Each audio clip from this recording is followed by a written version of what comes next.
Olha, conforme a gente vai ficando mais velho, né? A gente precisa se atentar mais com a nossa saúde e com as atividades do nosso dia a dia também, né? Para evitar acidentes, né? Eu convidei o Cleiton Santana, que é enfermeiro da Secretaria Municipal de Saúde, para falar desses cuidados essenciais, para a gente poder envelhecer com saúde, né, Cleiton? Exatamente. Boa tarde, querida. É um prazer te receber aqui mais uma vez, viu? Obrigado. Boa tarde, pessoal.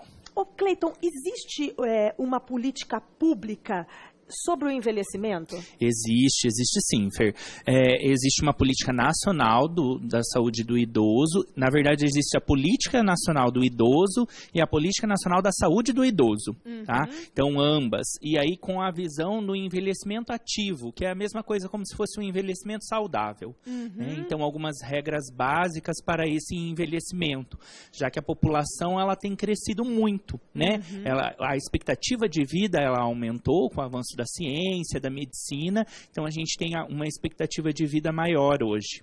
E você estava falando aqui nos bastidores comigo que isso aumentou em 50% hoje os idosos que a gente tem. Isso, a nível mundial em 50%. Nos últimos 10 anos, no Brasil, teve um aumento de 10 milhões de pessoas acima de 60 anos. Hoje a gente tem, média, dados do IBGE, de 26 milhões de pessoas no Brasil com mais de 60 anos. Gente, isso é maravilhoso, né? Isso é ótimo, né? Então, antes, lá no início do século XIX, né, a gente tinha uma expectativa de vida de até 30, 40 anos no máximo. Hoje a expectativa de vida, ela supera aí os 70 anos, 75. As mulheres têm ainda uma maior vantagem do que os homens, elas vivem mais. E o que explica isso, Cleiton? Na verdade, as mulheres, querendo ou não, isso é cultural, né? Elas procuram a medicina, a equipe de saúde. Cuidam desde mais, sempre, né? Exato. E o homem e a mulher tem que ficar em cima, né? Se não é a mulher em cima, gente. Na verdade, eu vou defender um pouco os homens também, sabe? Porque até então a gente tem uma política da saúde do homem muito nova, né? E a saúde da mulher, ela já existe há muito tempo. É lógico que já existia cuidados básicos para os homens, né? Mas a política nacional ela ainda é bem recente. Entendi. Entendeu? Então, mas essa expectativa de vida, assim, né? Ela se dá à qualidade de vida, à autonomia do idoso, à independência. Esses são fatores importantes.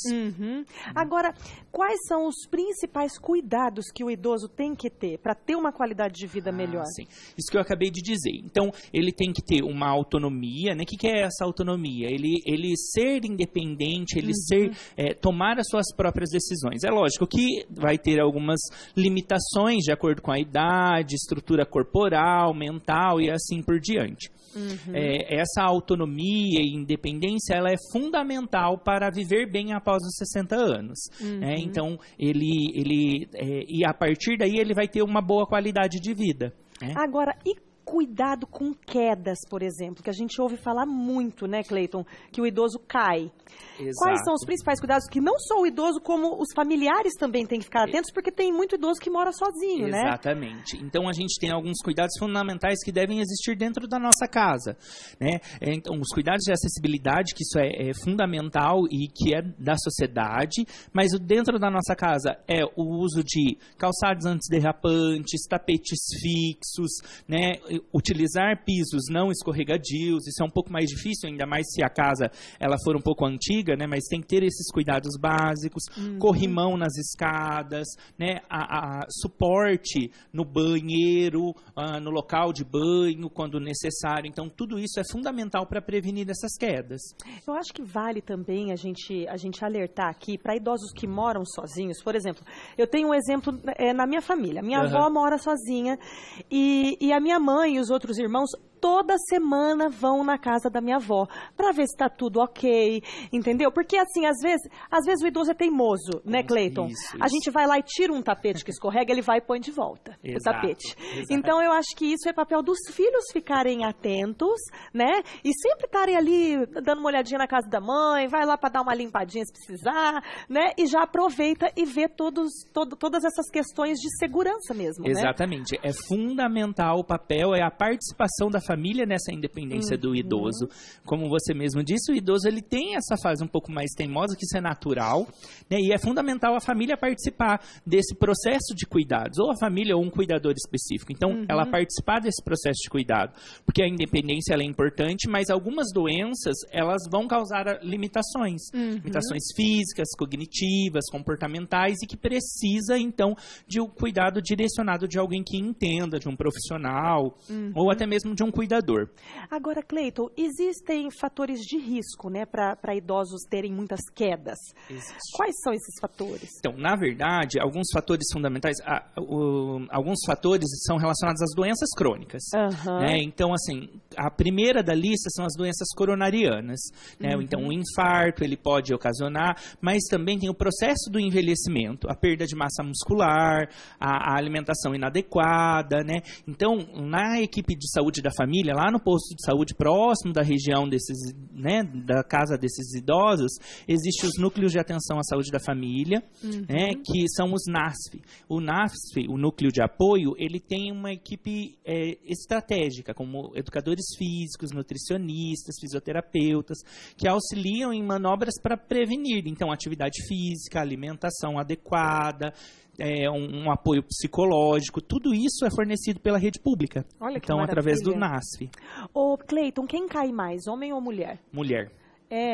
Isso pode estar relacionado também aos fatores que a gente falou, que a mulher, ela vive mais do que os homens, então a gente tem um maior número. A mulher, ela também acaba sendo mais independente, né? Então, ela é mais ativa, vamos dizer assim, do que o homem. Mas ambos estão expostos aos mesmos riscos, só que a gente tem uma estatística maior de mulheres. E o sedentarismo também é um fator de risco? Sim, o sedentarismo também. Porque quando ele chega na terceira idade, né, após os 60 anos, a melhor fase que a gente fala, sedentário, ele vai ter maiores fatores de risco para as doenças crônicas, como a hipertensão, a diabetes e até mesmo o infarto e o derrame, que são doenças comuns, tá? Então vale mexer o corpinho, né? Vale a pena, dentro das limitações, com a orientação de profissionais adequados, né, educadores físicos, nutricionistas, fisioterapeutas.